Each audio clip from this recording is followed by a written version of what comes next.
Hi, I'm Jeff Walter, and welcome back to the Training Impact Podcast. My guest today is Matt Reyes. Matt is an expert in the customer experience with over 20 years of management experience at firms like Crunchyroll, Milestone, and eSignal. In addition to his expertise in customer experience, Matt has a passion for mentoring young men that are transitioning back into society. Matt, welcome to the podcast. Thank you. Thank you. Very happy to be here. So Matt, as most of my listeners know, one of the first things I always love to understand how people got where they're at. So, how did you end up as an expert in the customer experience and in your career? How did you end up there? All right. So, in a way, maybe it's a long journey, but to me, it was very quick. It's like, how did I get here? What happened?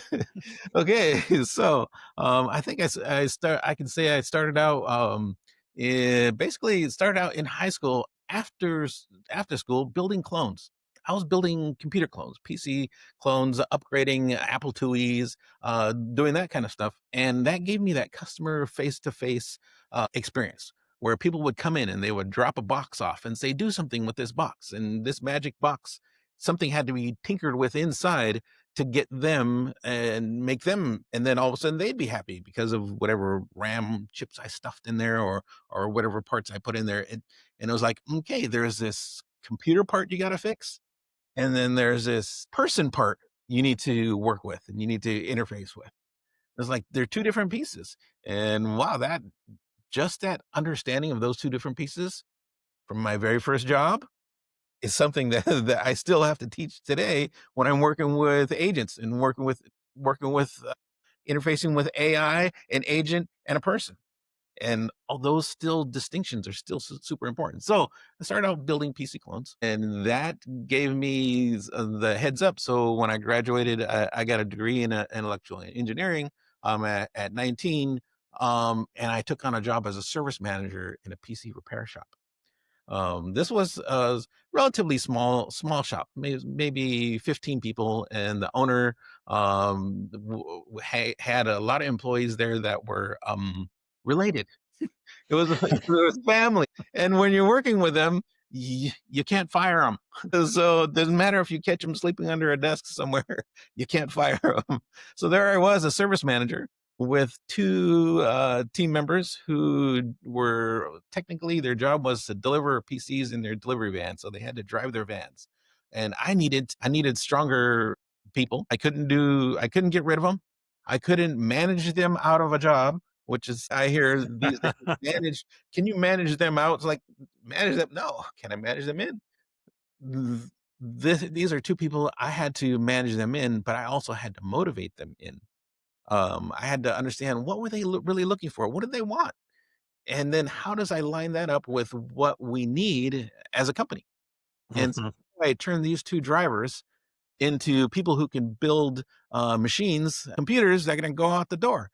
And here I am. Yes, I have a degree in electrical engineering, and these guys, they have their driver's license. How do I get them there? And that's when it started looking at looking at a job, looking at a process, and saying, how do I break this into pieces, into processes that people at different experiences can rightly handle these processes and do them in the right way and make decisions about it.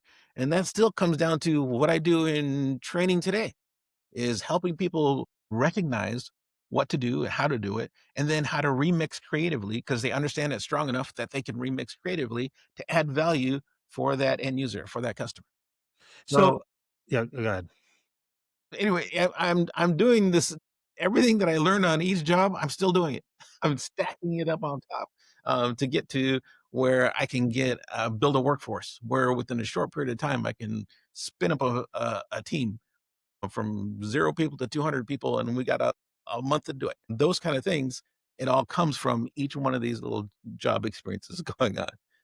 I'm surrounded by software guys all the time. I was a software developer back in the day. Customer experience means something specific in terms of building software. That's not what we're talking about here from a So, can you help the audience understand when we say customer experience? What do you mean? And then what does it mean to train or develop these people? Like bringing up a 200 person staff Call center. to support that customer experience. So what do you? So let's just start with. So what do you mean by customer experience? So most often for customer experience, for the titles Yeah, of those because we're customers. not talking user interface on a software system. Right, right, right. So the customer experience on a big, big level, there's that similarity in that this is what they see and this is what they experience when they click the button. So that's on for software development. What is the customer experience? But then bigger than that becomes what's the customer journey? So how did they first hear about your product? What did they, what they saw an ad, and then what does that get them? What gets them to click? And then what is the experience they have when they need something from you? When they reach out, when they talk, and that's more on the customer service side. So those kind of all roll up into customer experience. But most of what I was talking about is the experience that the customer has when they're interacting with the company. So Okay. whether it's face to face, it could even be on the floor of a giant convention where something is representing the company to the customer. And that's where the experience comes in. So even the software side that rolls up in through voice of customer and you push that back to engineers. So So that's the part that it sounds like you had the experience with. yeah, well, we're a software company, so the guys are always talking about that. But you're actually expanding the definition. Is it's not just that user experience through the software, but it's also the journey and all how the customer interacts with your brand, Yep. right? And increasingly, that includes how your customer interacts with AI agents, and then I got to imagine, and then how humans on the workforce side work with the AI to create a better experience for the Hopefully customer, hopefully hopefully. they'll get to work with the customer directly. So there's different ways you can implement AI. You can use AI and try to replace the human completely. So the outside customer human never talks to a inside human. And I'm not sure that that's given us the best experience yet. So using the AI to triage, create the problem, and maybe even fix the technical side, that let the computer fix the computer, but let the Right. human fix the human. And so we're not necessarily replacing the human. We're just replacing the technical part that the human no longer has to hit the button, click here and drop and then do the troubleshooting. Instead, they can see that the problem is solved. They can celebrate with the customer that it's solved, and then they can add the value that keeps the customer coming back. And the value could be education, or the value could be we're exposing them to more of my business, getting them more involved in the environment, or just helping them feel that they belong. And Yeah. that's a really big piece. Well, so it's really interesting because I think back to your story about early in your career in a family business where you were a manager, but you're a manager over people that are family. And so they've got kind of an inside track to the Ye boss, independent of the reporting hierarchy within the company. yes. And it's interesting as I'm listening to you talk about the customer experience and humans, and I listen to you talk about that experience and how that started layering things for you.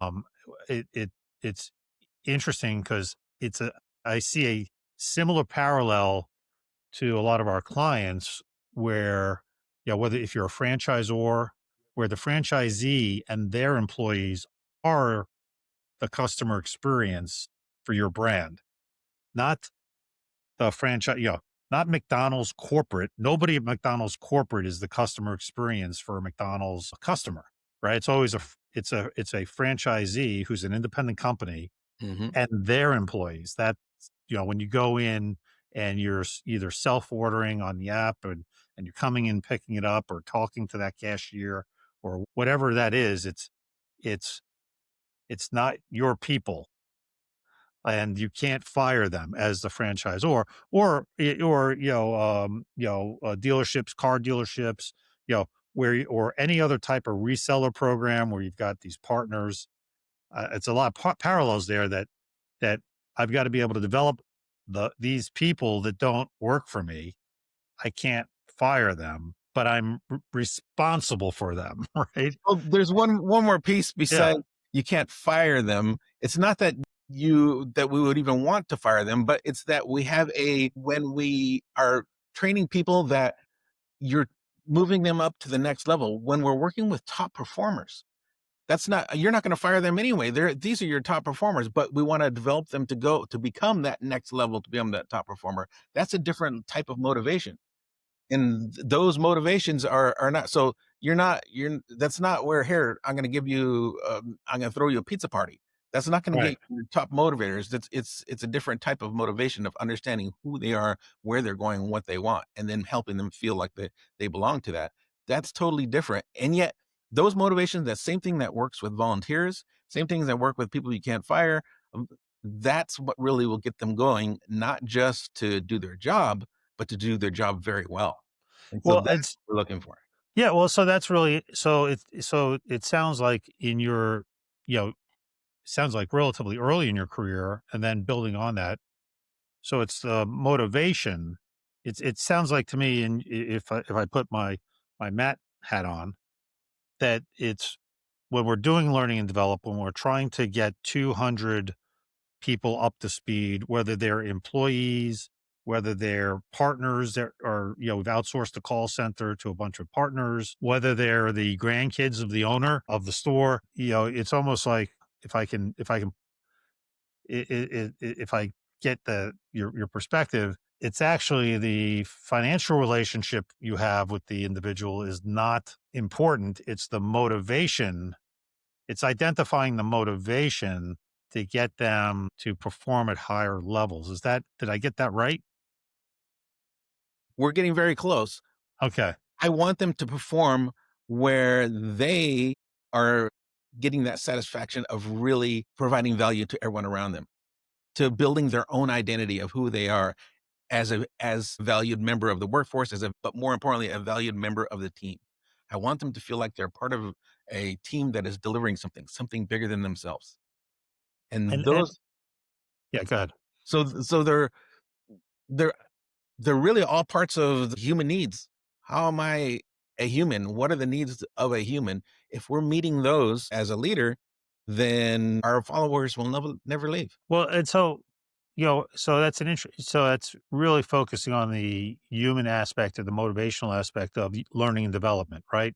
A Human lot of needs and time, motivations are like the same. yeah, like, well, usually we think of it, a lot of times when we think of learning and development or training, you know, uh, learning and development, we think of it in terms of an engineering exercise, right? Like if I just get the right course uh, and the right curriculum and the right pedagogy, everything will be swimmingly. But what you're saying is, well, yeah, those things are important, Mhm. but what you really got to, but what's what trumps that is what is motivating them to. How do you motivate them to feel a member of a team and to have the team's back and therefore want to perform for the team, right? For their fellow human. Exactly. And so so how do you do that? Yeah, yeah, that sounds really hard.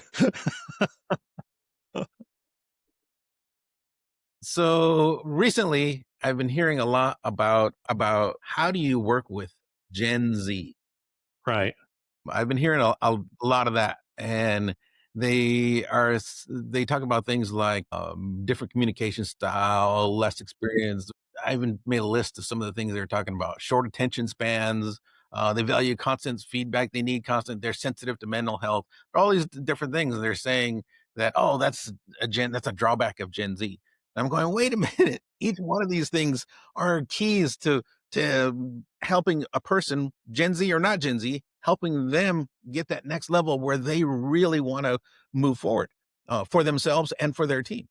So, how do you get them to want to be part of that team? Is you stack it up at least three human needs. You stack up at least three human needs in any process, and that process will become addictive. So what do you mean by stack up? I mean, I understand the words, but Okay, let's go to what software. does that mean? What are those you Okay, so like that's a nice bumper sticker, but I don't know what it means. let's go to software. Yeah. So on software, if I open up a piece of software or a subscription or whatever it is that our company is putting out there, if when they go to the website or they take it out of the box and it doesn't work, then they're mad. They can't pull up their show. They can't watch their show when they want to watch their show. They're unhappy. And the human need that is hitting is the very first human need it's hitting is safety or familiarity or reliability. Safety, familiarity, that's the first one of the first human needs. So when you turn on the hot water, you want the hot water to be on this side. If it's not on that side, all of a sudden we got problems. So I don't know. There's a level of familiarity and reliability and safety that makes me feel safe, and I need that to be first. Now, next, I want some variety. I mean, no matter how much you have a favorite lunch, if you start having it every single day, the exact same thing, you want something different. So we're humans, we want variety. So I want sameness and I want difference because I'm a human and I conflict in my needs and my wants because I'm human. So I have a human need and then for safety, and then I have this conflicting need for variety. So I want something different. So when the show comes on and it's this new show, and I'm like, yeah, or I open the box and it's better than I expected, like, yeah, we want surprises, but we only want good surprises. Right. Okay. So when you're gonna don't give a pizza party for you guys are working extra hours and I'll throw you a pizza party. It's not gonna work. But if on another day after they've already worked hours, then you throw that pizza party, all of a sudden that pizza party is like, oh, cool, because you surprised them with it. So that's the only time pizza parties are going to work in customer service is when it's a surprise, not when it's considered a payment. Because it's like, really, pizza? That's my payment. So anyway, so safety, variety, and then significance. And this one is so huge for getting people to move out of that. I meet the requirements to I'm going to be a top performer. That's significance. That's saying, hey, I'm somebody. I'm able to do this. So our job is to spot the good stuff. I'm CEO, right? I'm the chief encouragement officer. My job is to be that cheerleader, but not cheerleader of anything, not a participation award. No, not a trophy just because you showed up. No, but recognizing the good stuff, saying, I see the good stuff that makes a difference. And you handle that good thing. And now I can get that good thing up and I can show everybody, look, this person did this thing extra special and here's how. And now everybody else looks and go, I can do that too. And now I've got a whole team doing extra special, doing the extra, doing the above. But people have to know it, have to be able to show it to them. And then that person now, their own significance grows. They're going, I'm the guy he should use as an example. And that becomes part of their identity. Hey, I'm good at this. And now when something underperforms, they're going to go, whoa, whoa, whoa, I can't let that pass. That's not who I am. And it's like a dog doesn't decide to bark and a cat doesn't decide meow. It's who they am. It's the part of their identity. And for a top performer, when you get that into their identity, they will not underperform because it's not who they are. So I've got safety, variety, significance, connection, growth, a contribution. Those are all parts of team. And those are basic human needs. And so if I can get any three of them into a process, if I can get significance and connection and growth into a process, it becomes repeatable. They're going to do it again. This even works in bad ways. I've had outside of the office, I work Yeah. with people who have made some mistakes. And when they go hold up a person, all of a sudden there's significance. They have a gun in their hand. All of a sudden, Right. the person is paying direct connection. They're paying full attention to you because you got a gun. And now there's a connection. And all of a sudden, they turns up that wallet had more money than they expected. Woo! They got a surprise. They are addicted. They're going to do it again. They're going to do it again because at least three human needs got met there in a process. They're going to Hmm. repeat the process and do it again. Yeah. Yeah, I've heard of like Maslow's theory of hierarchical needs and that, but I've never heard like I like all the needs that you laid out there, connection, significant, like those all make sense. Like I'm listening to you on that. I'm going, yeah, that's a human need. Like, that familiarity, that safety is familiarity, reliability. It's I'm in known territory. And so I can be comfortable. Yep. Right. And then as you went through that, it's like, but if it's the same thing, but I need a little variety because Mhm. I need both parts of my brain working, not just the left side. I need my right side to go, "Ooh, look at that." But surprise and delight, not surprise and dread, right? And so I liked all that. When, where, how did you come up with that you need 3? Like, Okay. that's yeah.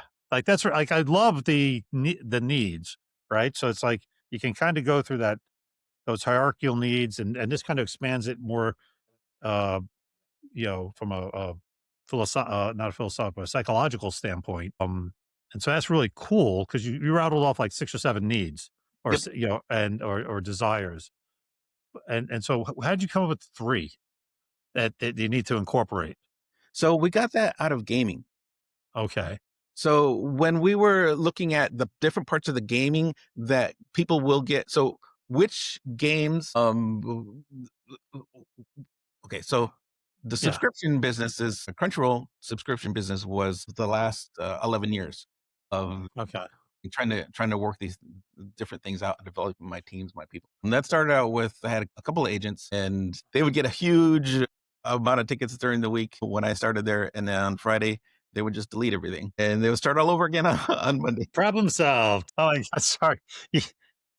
I don't mean to detract you, but I had a client once that did, you know, um, unsecured loans, payday loan type things. Hmm.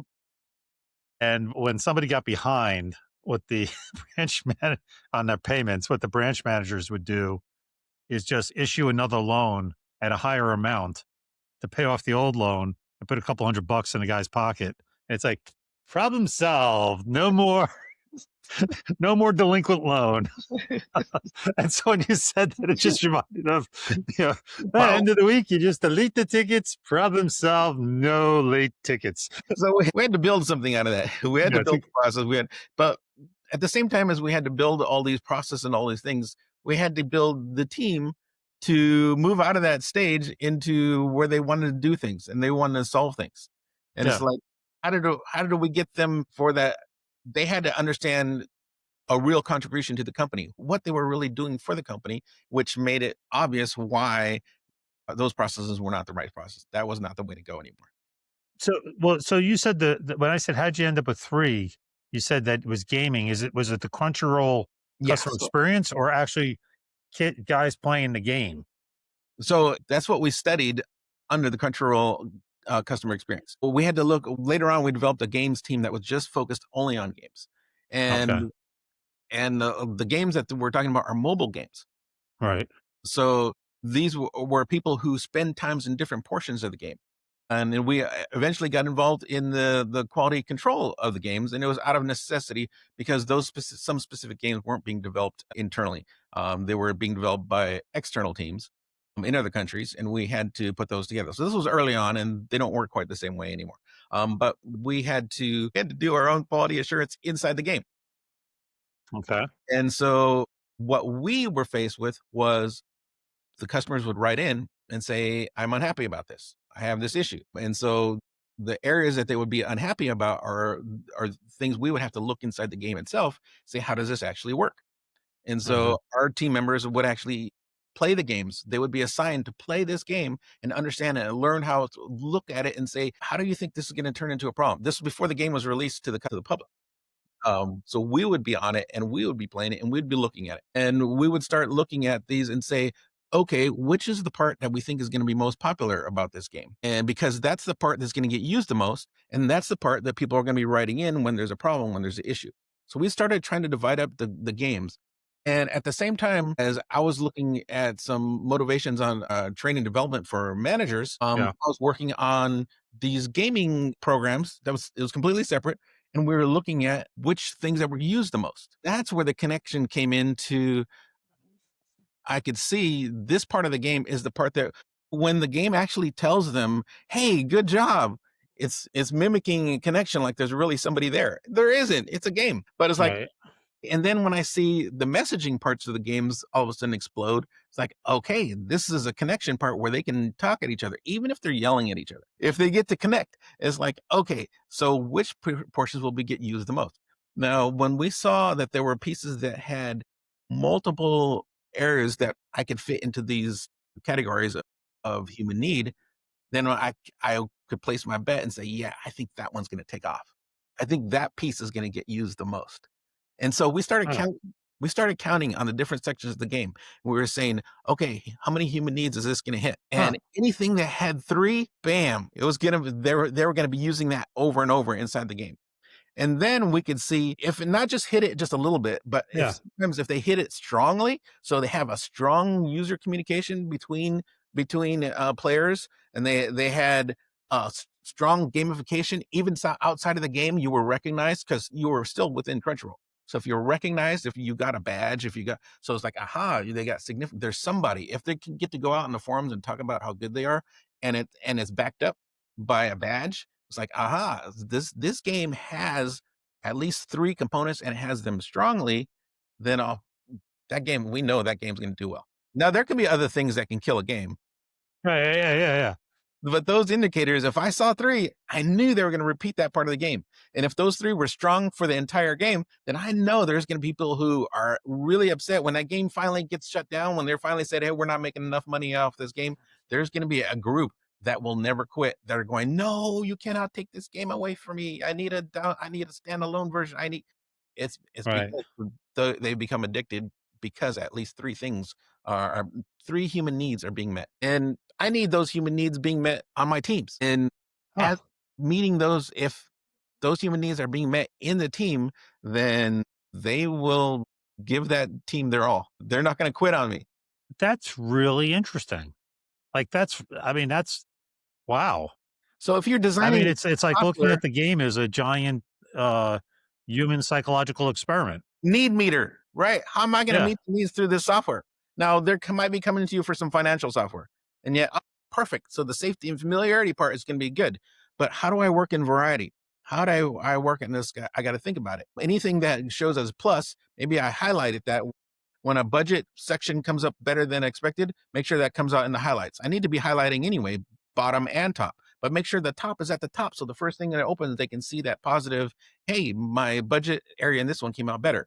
And Huh. so I've got those surprises in there. And then on the significance, I need to make sure I'm doing a roll up each month that says, hey, this is what how much you've improved. You're doing a lot better in this area. There's different ways I can build in. I need to show, here's your on your safety on your savings sections, here's how it's been growing. And I need to tell them and here's some ideas or suggestions to grow that more. So they need to feel like using this app grows me. It helps me learn more. I get better. I'm gaining something. And Huh. then make a donation section down there where I can donate, even so whenever I save more than X dollars, I donate $1 to the cause of my choice. I need to feel Right. like even using this app, I'm contributing. I'm becoming part of something. So if I find ways in my app to meet multiple human needs, they're going to use my app. So that's on the customer experience part. So now take that knowledge and then apply it to the human development that you've been focused on. So you get this insight in the game and you go in the gaming world and you say to them, go, hey, we're seeing a pattern here. Whenever the customer experience is designed so that we're hitting three of these human needs, and they're like, like I said, you listed off like 7 or 8 of them earlier, but if we can Six: hit on, 6 of them, you said? safety, variety, significance, connection, growth, and contribution. Those are Okay. the six key that if I keep going on those six, we'll move people around the world. Right. And so you see this insight from the customer experience in the gaming community. You get this insight and go, okay. Now, of course, as a game designer and design a customer experience, it's like we want this thing to hit 3 of the 6. But then you kind of took that insight and you took it out of the game into developing the staff and doing Mhm. human development. And so when did you start doing that? Like that's really I mean, I think that's brilliant, by Uh, the way. Yeah. this was I think this was in the 90s Uh-huh. when we were talking about motivations and how to motivate humans. So this was a long time. This was Yeah, yeah, a while back. yeah. And this was at an IT job, and I don't think I ever got to any of the IT jobs. I was putting in networks, building Novell networks, Uh-huh. a great company that was sending me around the world to install networks. I think I was in Paris one year, 8 times. Actually, 5 times for 8 days each. That's what it was. Okay. So, Yeah, 5 it's times for 8 days each, a rough year. putting in networks.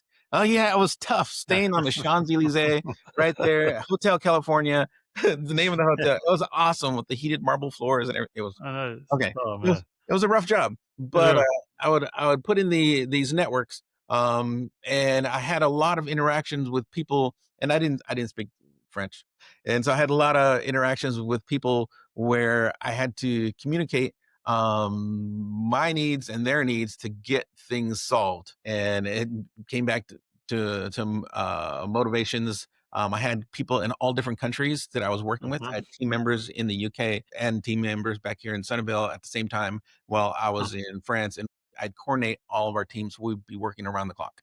So there'd always be somebody working on this network, getting it up and going as quickly as possible by having people in different trading off time zones. And Right. that came into customer service where now 24-hour time zone is normal. And I have people working and handing off projects, handing off problems around the clock. So that way nothing gets dropped and everything keeps going. But I think it was back then, there was this guy back then who was famous, Richard Bandler. And he Okay. he talks about all kinds of crazy stuff about human needs, behavioral. And he went back to what you had mentioned. What's his name? Mavlov. Maslow? Maslow. Maslow? And that's the guy who came up with that first, like, a pyramid of them? Right. It was his theory of hierarchical needs. Yeah, yeah, Safety is first, yeah, human and then and then a bunch of other things, and you end up with self actualization at the top, and so yeah. something So, like that. I So break them down, and I don't look at them like a pyramid like this, well, this is more important than that or this, because at different points in our life, they all become super important. In fact, uh, people, if you think of Gandhi, he gives up his safety and gives up all that things for something greater, self-actualization. So, it just depends on where you are, and so I don't see them I see them as all needs that happen at the same time, and they're not one is greater than the other, because when you're missing one of them and you miss it over a period of time, it becomes greater than all the rest. so what were those six? Let's go through them slow. The six needs: Safety, safety, familiarity, reliability, that's all together. And then there's variety, variety, where we want good surprises. We want things that can delight us. And then significance, significance. and this one is really, really huge with our basically when working with agents, I'm working with employees, the significance, they really need to know that they are somebody. Hmm. They need to know who they are. And it's just so I'm I'm not sure why And that the significance is that I'm significant. Right, exactly. like, it's like You are significant. not You not are that not that you the thing I'm doing in this thing is significant, but I'm significant. right. The things you do can add to the significance, Right, and they can help other people perceive and understand your significance, but your significance is really about who you are right, right. That my yes. and what you can bring and all those experiences you've had before, how that comes together. And that's what makes you significant. Okay. So significance, Okay. And then connection. connection. So how we talk to other I mean, we at Crunchyroll, we were moderating forums and people had to have a connection. They would be they'll even start fights with each other. They'll argue, they'll say rude, obnoxious things just so they get a reaction because in their life, Huh, somehow connection is not happening and they want to feel connected somewhere, somehow. And so they'll throw out stuff on forums and they'll put stuff just so somebody to see a response. Nobody responds. We sometimes we would shadow we would shadow ban some really abrasive type of people saying some really bad things. We would shadow ban them right, and see that we could see what they would post, but other people can't see what they're post because they're shadow banned. So they would post something outrageous and that would get them shadow banned. And then they wouldn't get enough response because if we did it quickly, it didn't offend too many people on our forum. mhm. And Yep, so they wouldn't realize they were shadow banned. And so they would say, hey, this is not getting enough traction. I want more feedback. I want more response. I need a connection. And they'll say something even worse. And they'll say more right, and they'll say the most outrageous stuff. It's like, what is going on? Why is nobody responding to me? They're getting very, very angry, saying the most obnoxious, hateful, hatred type of stuff. And it helped us see that connection, they are looking for a connection and they don't care where it comes from. They have to feel connected. right. Yeah, If you can whether get in a positive way or a negative way, exactly. they have to connect to a human. Exactly, and that's where I'm working with young men. It's the same thing that happened. They got connections in some negative ways before. Now they need to learn to make connections themselves in positive ways. And in my teams, I have to provide ways where there's connections. Sometimes I have to force connections. I have to make meetings where there's a part of this meeting is about eliciting things from different people, the people who never speak, the people who don't talk up. I've got to get them connected so that way other people can see where they can connect. And I've got to get them talking. How do I bring them out of their shell, so to speak? I don't necessarily need to bring them out of a shell. I just need to show the opening in the shell so others can see the opening and then they communicate. They can even keep their shells on, but they're still communicating. I mean, turtles still make more turtles. They never lose their shell. So connection is one of the big areas, and it's all about communicating about how do I get a response out of another human being. And Right. now people are getting responses out of AI and they're feeling satisfied. Growth is Growth. So what's growth? they have to feel like they are more valuable than before they talk to me. And so if they're more valuable after they talk to me, they've grown. Okay. And I need all of my leaders, all my managers, all my supervisors who are I'm turning into super coaches, they have to realize that their job is to add value to grow people. So Okay. I'm a human farmer. I got to grow. And they've got to learn more and know more after they talk to me, and then that means they've grown. Now, if I am growing people, those adding value to them, they become more valuable. And Oh, now I've had so many instances where there are people, they're like, wow, I see this job over here. And I grew some technical people into engineers and they became full on software engineers for other companies, but they didn't want to leave. And I had to help them practice interviewing and say, hey, this is, it's time. This is where you need to go, even though it's not my company, because I no longer have the next place for them and they're ready for that next place. But right. meanwhile, I am getting a full-time software engineer at a customer service pay. My company is getting a lot out of it. They're getting a lot Uh, of benefit for a long time, even though and then they get to the space where I'm helping them interview. I'm saying, "Hey, you really are doing you're a software engineer now. Full on. right. It's Yeah. time for you to move to a software engineering job." And they Yeah. do. So, growth is people need growth. Humans need growth. Right. I'm the one giving it to them, then they're gonna keep coming to me. Yeah. Interesting. And was that was five or was there one more? That was 5. So 6 Uh, is contribution. contribution. So they need to know that what they're doing is giving value to something bigger than themselves. They wanna be everyone wants to be part of something. And that's Huh. why you see teams, you see movements, political movement, everything. People wanna be part of something. They wanna feel that they're contributing to something. They're helping move something forward.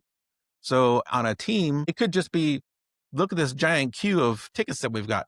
Let's split it up. You're going to take the top. She's going to take the bottom. I'll take the middle, and Right. we're gonna get through this. And then at the end, it's like we did it. Look what we accomplished. And there's like they're now a team. Now we're how's a brothers at arms. We've been through something together Yeah. and Yeah. we contributed to it. We did, and now that it's part of our growth because of we can handle such huge numbers. Now it's part of our connection because we did it. I contributed. I have significance. Like, look at all these things come together to wow. I'm part of a team, especially when they can recognize. And we talk in customer service, we talk our customer experience, talk about KPIs all the time. Yeah. So now how do you so that's really interesting. And then the magic number is when you can get three of the six Mhm. to get, In a process, in a process, it becomes the word you use is like addictive, right? It's addictive. like Yeah. it becomes addictive. And therefore the person wants to repeat that process Yep. They over and over will. and over again. They need to repeat that Yeah. process. That's So, addictions work. yeah.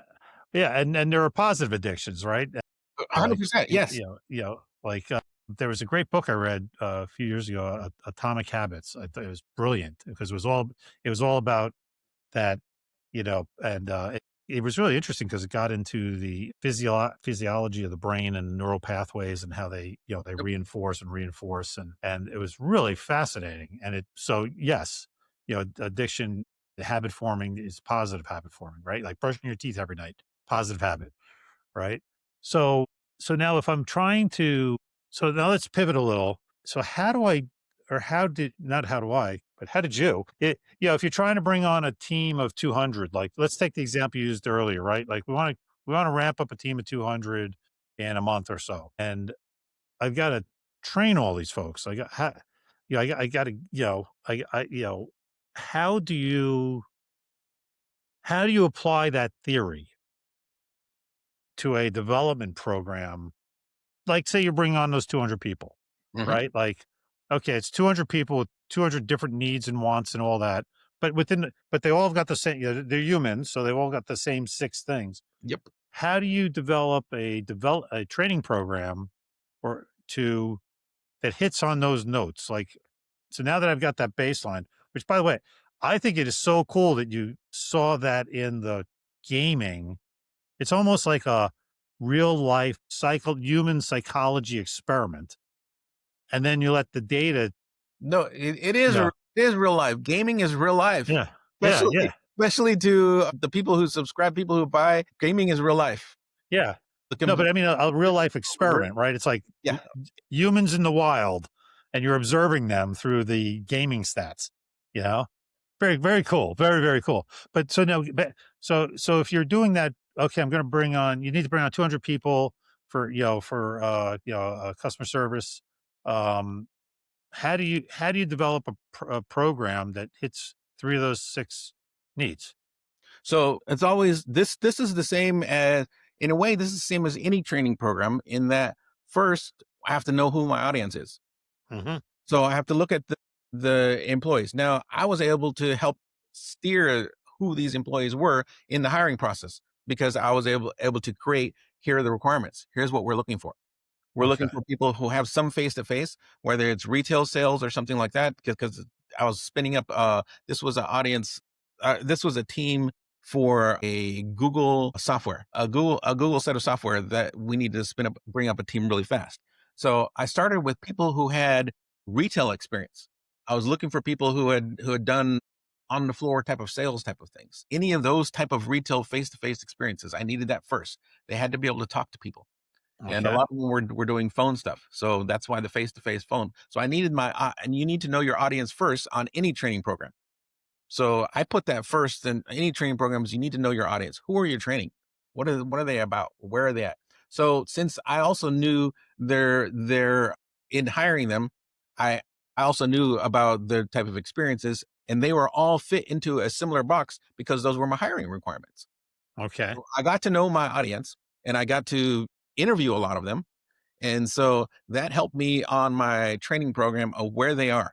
So a lot of them were in a certain place. Some had more advanced. They had done experience. They'd done a lot more, had a lot more experience in, maybe they were the lead on the floor Uh-huh. in Uh-huh. maintenance or wherever they were. So I was able to pull out and say, okay, which are the people with more experience that I can move and set up as they're going to be my first supervisors. So audience first is, you have to know your audience, know who you're training, know who they are. And in that quick situation, I had to box them all into, well, I've hired for mostly for this. Uh-huh. When you do journey mapping, when you look at your customer and you put your customers and you say, and you even name your customers and say, I have customer Johnny, and I have, and you have different customers, and those fit a certain age demographic. You may Uh-huh. even a certain economic that you put them in. You're making these different people that you look at as though they were a real person. You say, now, how is this group of people gonna react when we do that? So is that kind of like, I'm just as you're describing that, it reminds me a lot of what you hear in marketing in terms of the ideal customer profile. Yep. It's almost like you're defining the ideal learner profile, Yep. So we're right? making a profile, because, especially now, if you have a really small group in your training, then you would know them each individually. But we Right. can't, when we're doing large groups. We have to put them in a group. So I have to Right, say, right. here's my profiles. And so had to do the same thing with those 200, if because I had met a good subgroup of them, and I was able to say, okay, here's my group. So I start with my audience of where they are and where they want to go. And there was a lot of them that were at the beginning of their careers in a way, and so for Uh-huh. that group of them, the desire to go somewhere to be something is a bigger attraction. While then there are some that just had a few more years experience, and they were leaving that other job because they just wanted to get paid more, and we were paying more. Okay. So I had to look at what are the motivations of the current group, where my audience first. I had to look at my audience first, and then I had to say what were their needs and what were my needs. What were the needs of the business? What are the pieces they have to have down? Mhm. And now, once have the needs, now that gets me to objectives, and I can say, here's where I want them to be. Right. And then on my own, I had to say who I already have on my team, who are my people resources, because what I really, really am about is developing a person and helping them multiply. So train the trainer is pretty much all I do is Okay. train the trainer. So how's it go? You can teach a man to fish, or you can give a man a fish, And or he you can feeds for a day. Yep. you teach them how to fish. Well, I want to teach them to teach other people how to fish, because Right. I don't want to just impact the village. I want to impact the whole world. So I have to train the trainer has to be normal. I'm training them to train the trainer as well. So we're always spreading out, and when we give an example of how to do something, we say, now how would you explain that to someone else? And have them explain it back to me. It's like, aha, okay. So not only am I making sure it's cemented in their mind, the process of that they're following, but I'm getting the idea in their mind that they need to show somebody else. That's what I keep pushing in all my training, is train the trainer. So even if it's technically not a train the trainer class, train the trainer Right. the part. So they're showing each other, they're reinforcing with each other, and they're becoming a group, and they're communicating with each other. They're forming their own identity as a team, and upward we go. So everything comes around back to those same six. Well, and so when you do the train the trainer, what needs are you hitting on there? Is that the contribution need or like the growth? Like when you get to that point, what do you think? What are those three needs you're hitting on, in your opinion? So on train the trainer, the trainer Yeah. themselves, Yeah. a big thing for them is significance, contribution, and growth. Significance country. So yeah, because I'm. It's interesting. What's going on in my head is I'm a big believer in the learn, do, teach pedagogy. Right. It's like to really to get mastery, you have to teach it, but you start by learning, Yep, right? And it's doing it you know, yourself. and I always use the analogy of driving your car, right? It's like first thing you got to do is you got to learn the rules of the road, right? What does that red octagon mean? What do those green, yellow, and red lights mean? What does that line in the middle of the road like? I just have to know some stuff, right? I got to learn some stuff before I can, and then I've got to be able to do it. I actually have to get the car, pull it out, merge into traffic, not hit anybody, and be a safe operator. But then to really understand it, you go to the next level, and it's like, okay, now try and teach somebody how to drive. And if you if you've ever been a parent with a teenager with their learner's permit, you get a whole new appreciation for mastering driving by training your teenager how to drive. Because all these things you just took for granted because you've been doing it for years. And it's interesting because so I'm a big believer in that, right? And as I'm listening to your six needs, I'm sitting here going, huh, each one of those stages actually maps to a different set of needs. And like you just said, oh, it's significance, contribution, and growth, right? Is when you're at that teach spot. Different when you're at the learn, right? And different when you're at the do. So that's really cool, by the way. That's really cool. But they all still apply all the time. Yeah, no, yeah. No, but I'm saying you're going if you're designing a program, right? Like, and it's kind of like the gaming thing. It's like, look, the entire game is not going to hit all three of the six at every moment in time, right? It's like sometimes there's just some things you got to slog through, and it's maybe only hitting one or two, but you're trying to create these you know magnets, if you would, where the process habit forming grows, and that's where the people are going to get energized. And that's where they're going to spend their time, right? Well, that's really cool. Even the slog through part, though, I can try to add connection into the through. So they have to, Yeah, there's a big, huge setup portion of a piece of software, and they need to go through every few items. I could say I put it into categories so they feel like they're getting someplace, and I have right. a little flow chart that shows that they know how far they are in the setup. They need to know that it's not, they don't want to feel like this is going forever. They're just going to quit.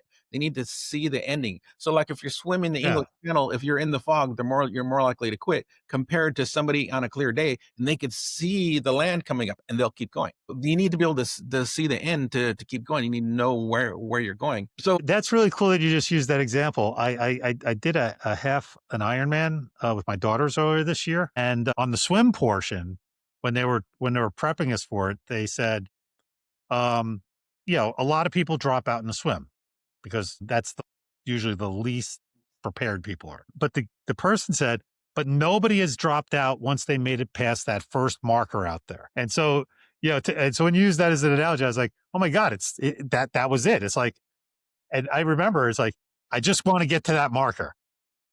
And then, but yeah, that's really cool. Very, very cool. I'm sorry. But that was very cool. but Very, even very cool. during that slog part, I need Yeah. to have that communication coming back. And I need Right. to say, "Hey, you finished the first section. Awesome job. Thank you for getting that finished." And it feels like even though I know it's just the software communicating with me, I got a connection. I did something, and it says, "Oh, I finished a piece," and it's Yeah. told me, "Hey, good job. Hey, great job." Oh, okay. So Yeah. each one of those, even especially on the slog parts, is where we need to find a way to try to fit it in one of these pieces to say, "Oh, nice. Hey, you finished that faster than most." Find some way of helping them feel significant, helping them feel a connection. Find some way, even in the slog part, and they're more likely to finish the slog part. Yeah. Interesting. It's well, it's a really. I mean, I've only been doing this for 20 years, so just just and it's interesting because I've been on the platform side and I've worked with a lot of clients doing a lot of different things. And I've never heard anyone say, "Hey, there are these 6 motivations, and you wanna hit 3 of these motivations, and when you hit 3 of those motivations, that's where the magic occurs."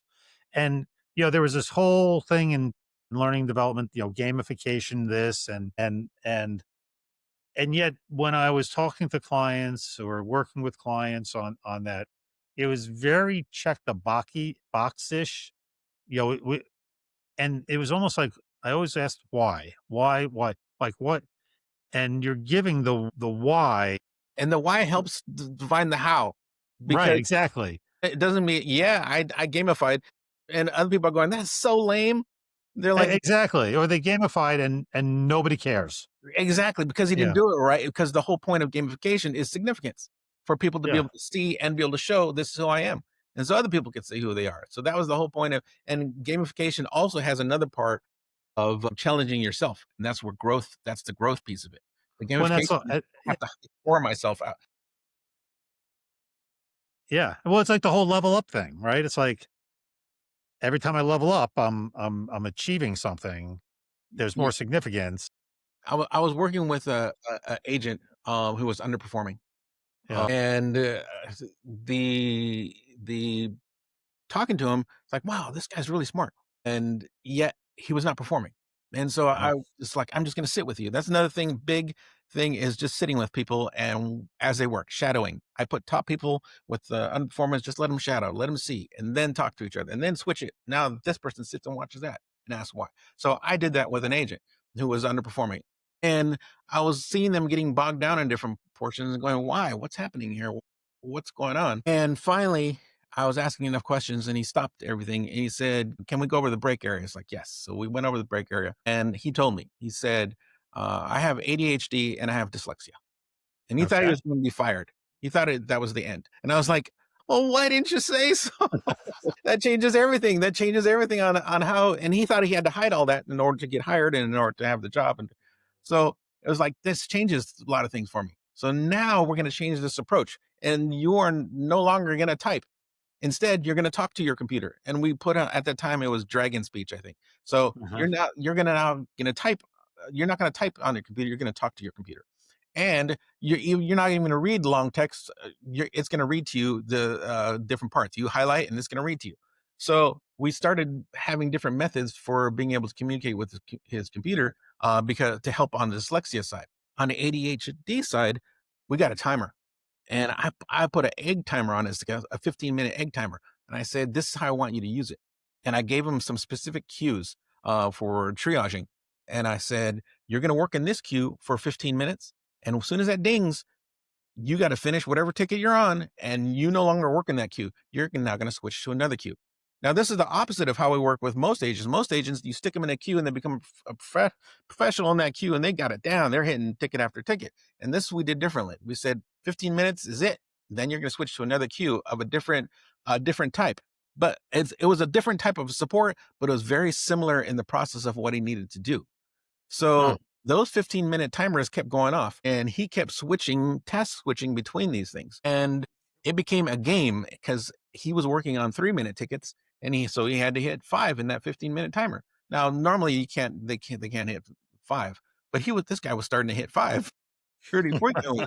And it was like, whoa. And this guy, he started putting up numbers that other people couldn't hit. There's like, how is this? It was his game.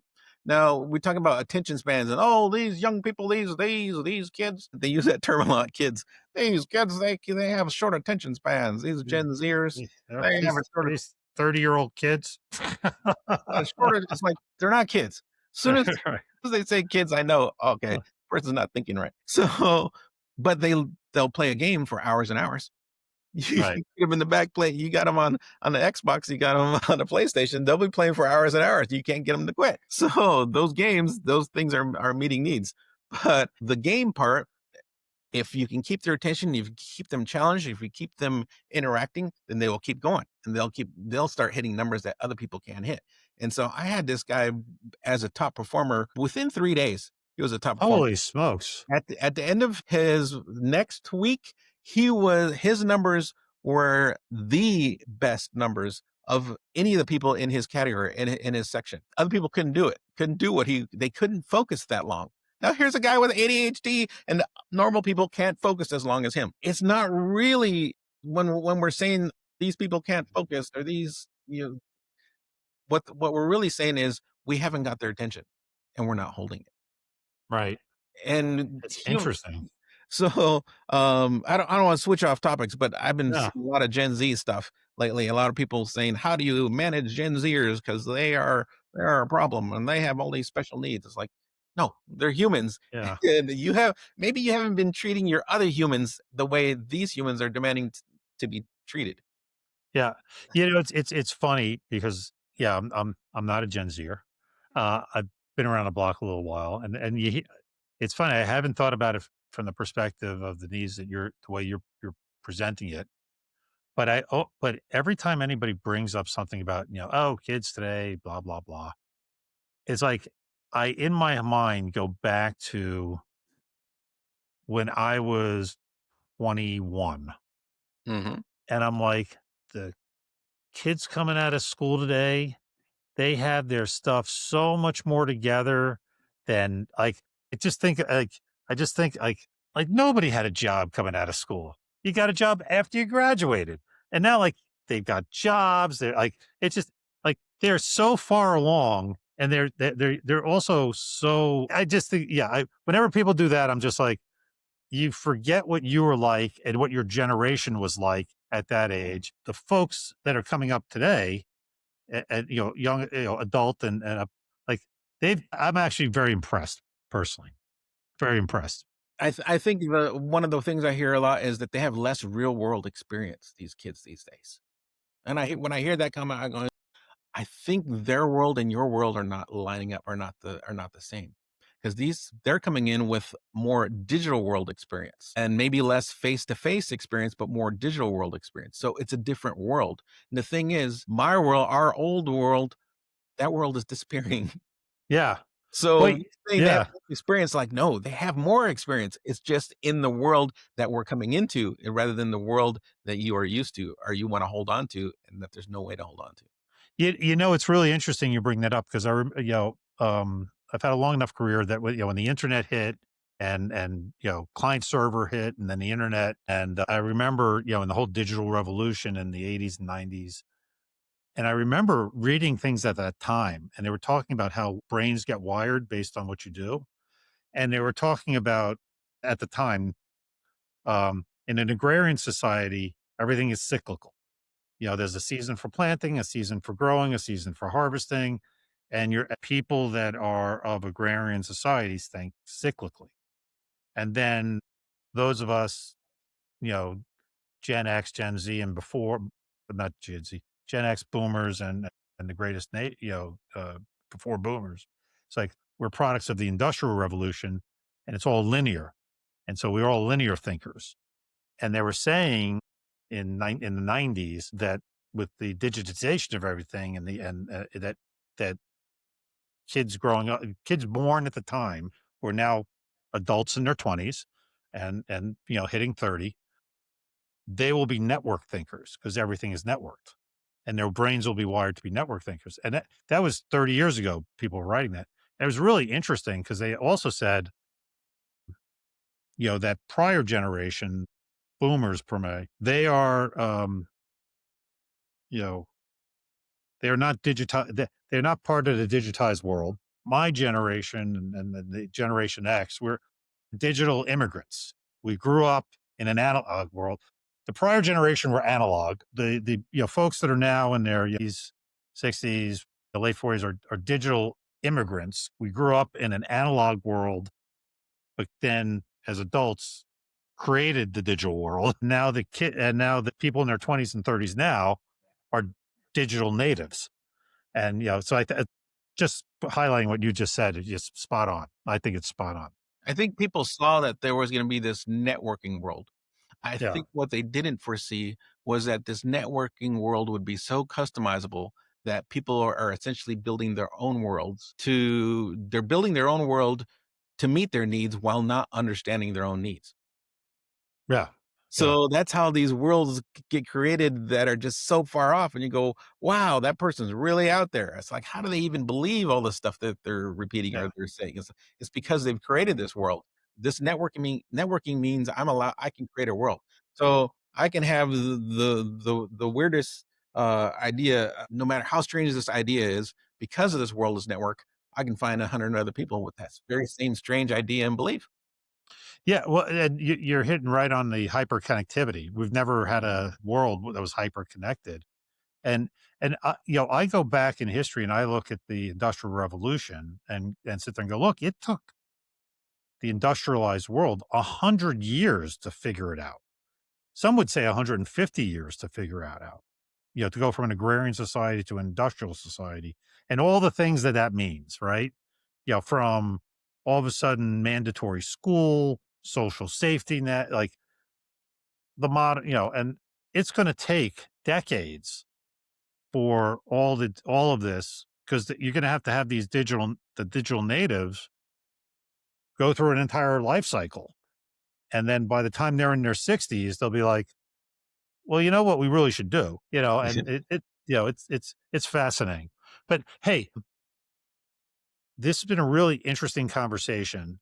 But I want to shift gears before we go because I think it's related to everything we've talked about, and it's the thing that you're passionate about because it's really fascinating when we talked earlier, your involvement in helping young men that are incarcerated integrate back into society and you kind of touched on a little in the conversation.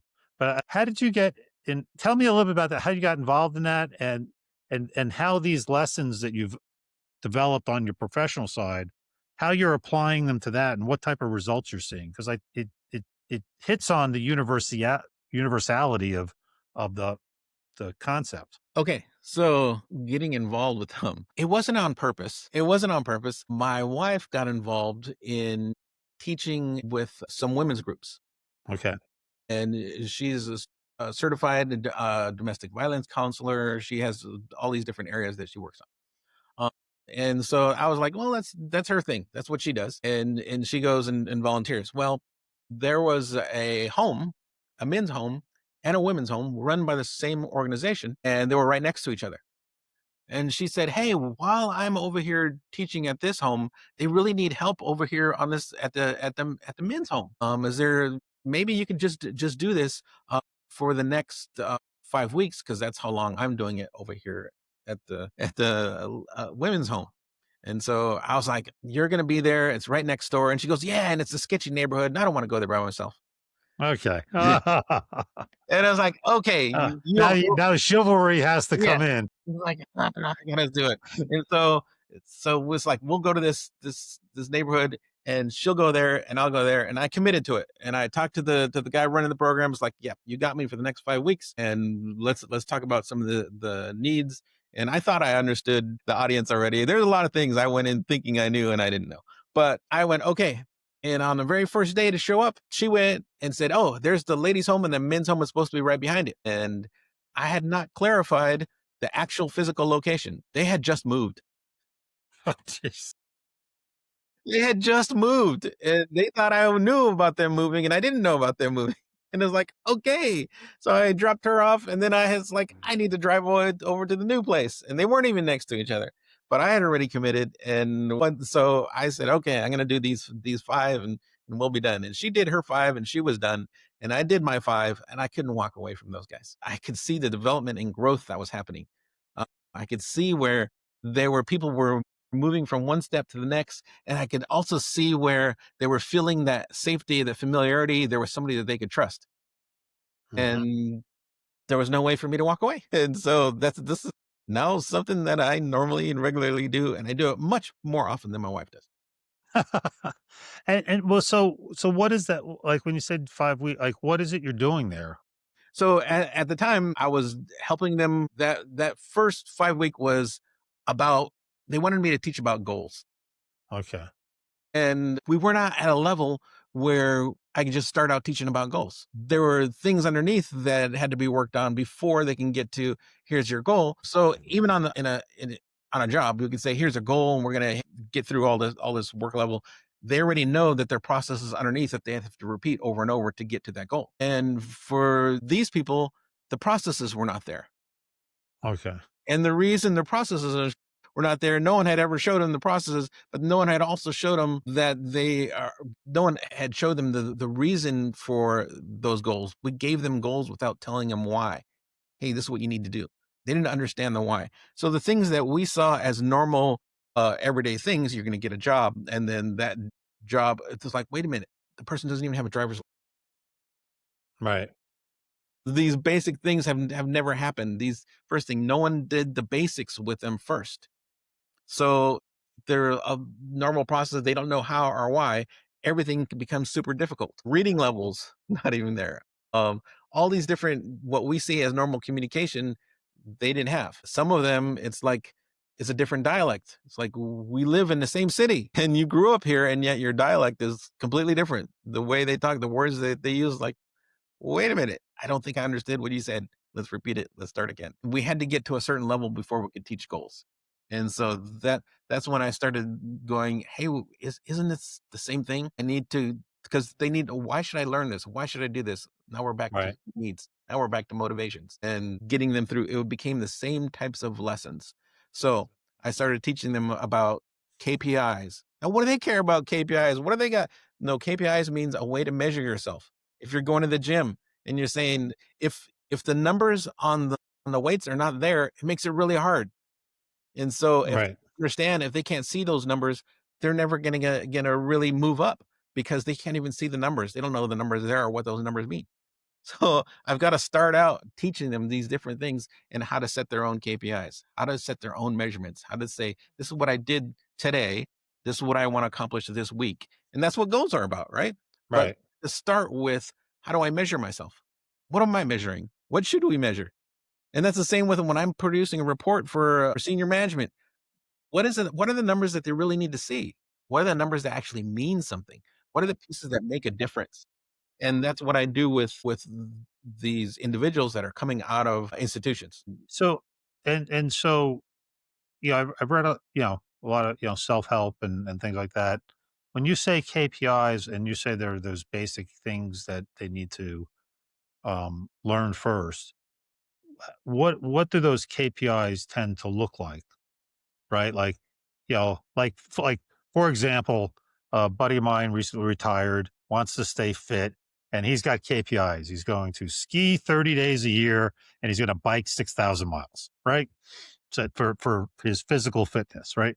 Well, that already presupposes a whole bunch of stuff. It Right. sure does. Like like how to make a list, how to write down the things that you want.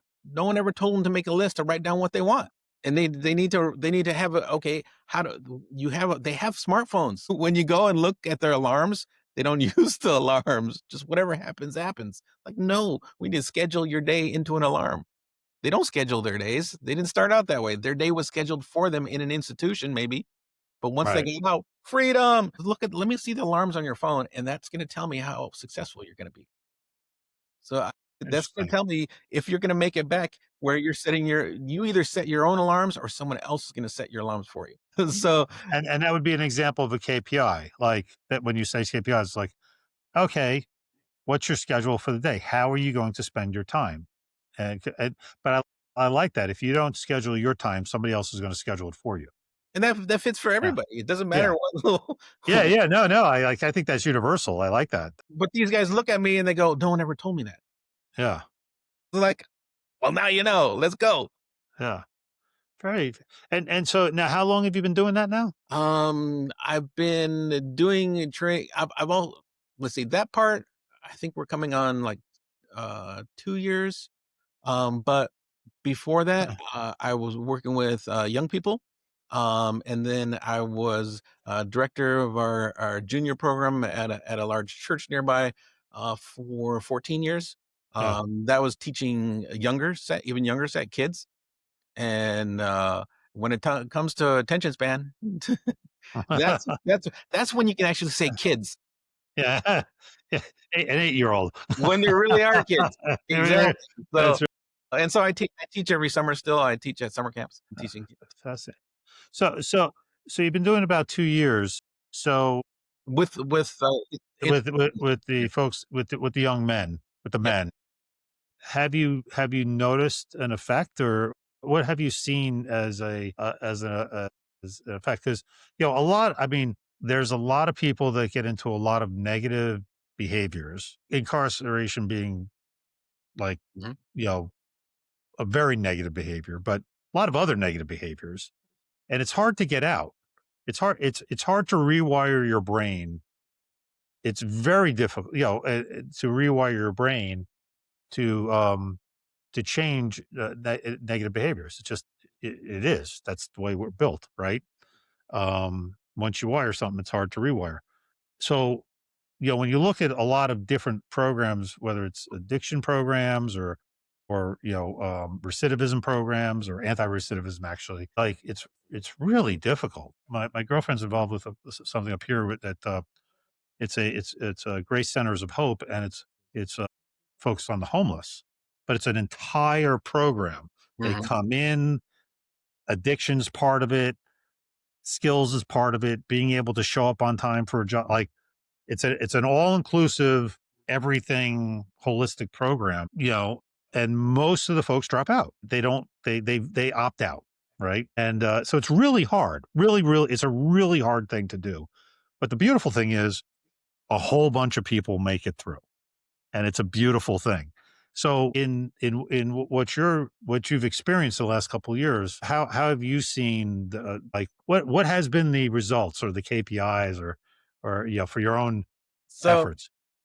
for myself, I think when I was doing IT, it would take Yeah, 4 to 5 years to really develop with somebody to really yeah, move them from one level to up a few levels where they're making a very difference. Because IT is slow. The computer system it's relatively slow. So it would take a few years to take them from a help desk person and become a system as an administrator of a Outlook server or something like that. right. It would take a few years to get them up there.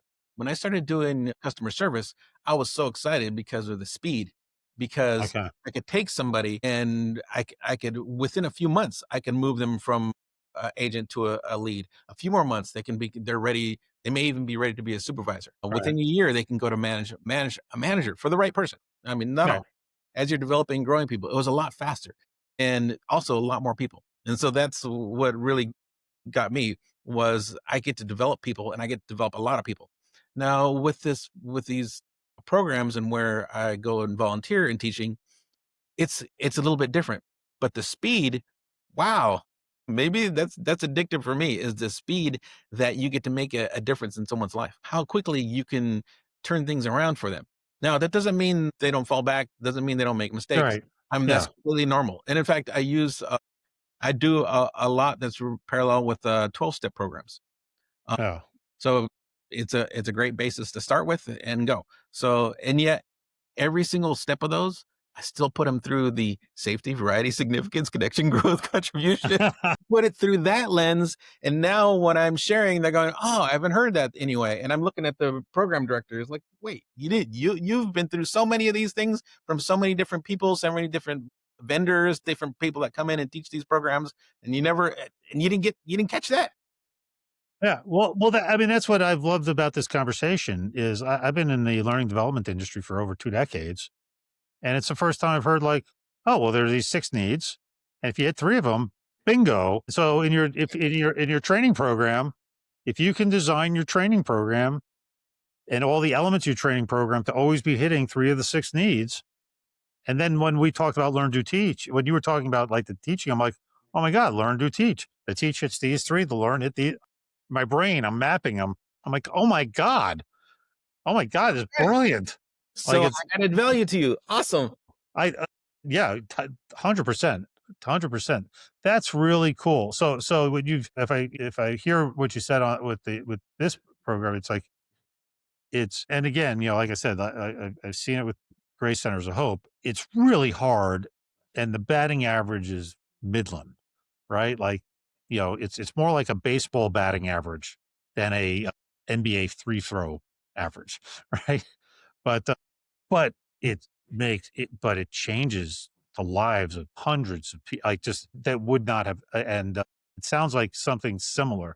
It's like that you're saying, it's like, "Look, this is really hard." And so you're not batting 1,000, you're not hitting 90% of your free throws, but man, the folks that you can touch, it sounds like they get it, and they get it you're measuring it in weeks and months, it sounds Yep, like. and they don't even look the same. A Yeah, year later, they don't even look the same. Well, first, they don't have an ankle monitor on them anymore, but but they look like a totally different person. They act and they sound like it. Now there's still things on them that other people will go, "Hey, look at the way look at the markings on them, look at the tattoos, look at they'll look at those kind of things, and they'll say, 'Oh,' and they'll make some assumptions, but as soon as the person starts talking, they're going, 'This is right. not what I expected.'" Who's that? Oh, there's that famous guy, Jelly Roll, Yeah, right? yeah, yeah, yeah. Oh Him my gosh, talk about facial markings. Yeah, right, and then and that's kind of common. That's pretty common now. yeah, But when he starts talking and people go, "Oh, wait, there's something about him. yeah, There's something there's a gentleness, a humanness. Wow." And when after you've been working with somebody for a while, when they start sharing that, because remember, I'm still doing train the trainer, and I'm right, teaching them to teach each other and to teach each other how to care, and that these old things that don't work anymore, these old words, they need to not be part of their vocabulary anymore. The snitch and it's like, no, it's a whole different mindset. If there's something you would have to be snitch on, then you shouldn't even be there. You need to be separate yourself and get away from you need to make a different world for yourself. right, That's what I'm teaching them is build their own worlds with all these say they need to understand their own needs. And when you understand your own needs, you're not going to get pulled into crazy things because you were trying to get that need met because you didn't realize when you're starving for a certain need, you will do crazy stuff to do it, to meet it. right. If you found a healthy way to meet that need, then those other things have no pull on you. And you get Yeah. to it's like, why would I do that? Well, So yeah. Well, I think it was really brilliant earlier in the conversation when you were like, "Hey, the person mugging somebody, it's like they're hitting those needs." I've got connection, I've got significance. Like, um, and then variety and then right, and a little variety, and maybe it's like, oh, look, he just hit the ATM. That's great. but if you don't Um, look at the but you're needs, doing it but you're doing it in a negative manner that's not right, conducive if we to don't see you as a human being having a fulfilling life. what's your end result gonna be? You're gonna be Right. dead or in jail, or both after a R while. So, right. but we other people don't why would they do that? It's like, hello, we can Yeah. see. Once we start understanding the human needs, we see why people do things. And now it Yeah. makes more sense. And now we can give them healthier and better ways to do things more like, and then they will contribute and they'll move forward and they'll become a top performer. Yeah. Well, it's interesting because I've heard things not the way you put it, but in similar. It's like it's a good short-term strategy, but a terrible mid to long-term strategy. And Like I heard somebody talking about addiction once, like say cocaine, and they were like, the question is not why did this person become an addict? The question is why isn't everybody an addict? Because it is a great short term meter of all those needs and a terrible long term strategy Yep. for meeting those needs. But it's like, but in the short term, boom, boom, boom, boom, boom. It's hitting all those needs, but it just destroys your long term. And well, that's the whole thing with, well, because you're involved, but in addiction, it's good short term strategy, it's terrible long term strategy, right? And that's the negative, meeting those needs in a negative way versus a positive way. So it's really cool, Yep, and very that's cool. a huge training area is looking at your future self, and looking at Yeah, your and this, are you doing this for your now? Are you doing this for your yesterday? Are you doing this for your tomorrow? And yeah. the things that we step through and help them think through when they're making decisions. So That is so cool. That is so cool. But hey, man, I've kept you much longer than I asked you to be on the show for. So, but it was fun. but I appreciate it. It was really interesting, very fascinating. Thank you for sure. Before we wrap up, is there anything else you want to tell the crowd? If somebody wants to get a hold of you, what would they do? Email would be one route. Reyes, Reyes Vision, Vision, Reyes Vision, all one word, at gmail.com. All right, and you're on LinkedIn also. LinkedIn, And find me on LinkedIn. Yep. Ping me. You got questions about development, about training, about working. Hey, I'm happy to discuss, happy to talk. I love talking about this stuff. it was I really enjoyed it. So thank you very much, Matt. Appreciate it, and sharing your insights with everyone. It was it's an area in learning and development that we don't really talk much about on the motivational side, and so it was really really insightful. So thank you. All right. Good talking to you. Good talking. Yeah, everybody out there, thanks for listening. We'll catch you around next time.